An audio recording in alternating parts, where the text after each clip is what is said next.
Je m'endormis. Quelques heures plus tard, je m'éveillai avec un besoin. Je me rappelai les paroles de Charles. Hélas, il n'y avait pas de solution.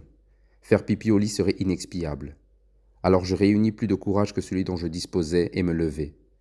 La peur était si forte qu'elle éclipsait le froid. Sortir des combles fut une équipée périlleuse, mais le noir qui m'attendait dans l'escalier en colimaçon n'avait pas de nom. Je descendis les marches jusqu'au premier palier, espérant qu'un adulte aurait oublié une lampe. Des ténèbres encore plus épaisses m'y attendaient. Il me fallait repérer le départ du second escalier. Je marchais à quatre pattes afin de ne pas tomber dans un gouffre de marche. C'est un miracle si le pipi ne m'échappa pas en chemin. En bas, j'étais si désorienté qu'il me fallut une dizaine de minutes pour trouver la porte des toilettes. Quand je m'y installai enfin, je me vidai tout entier, tant la terreur avait multiplié mon besoin. J'eus la sagesse de ne pas allumer la lumière, devinant qu'il valait mieux conserver mes yeux habitués à l'obscurité pour le retour. Le bruit de la chasse d'eau me persuada que la bâtisse allait s'effondrer.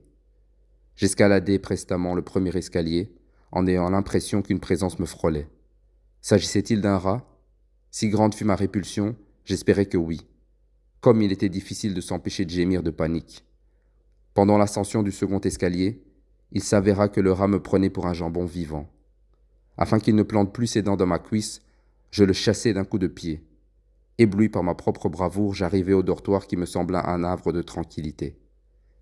Je me recouchai, attentif à immerger ma tête sous la couverture, et je me rendormis en me jurant, à l'avenir, de passer aux toilettes avant de monter pour la nuit.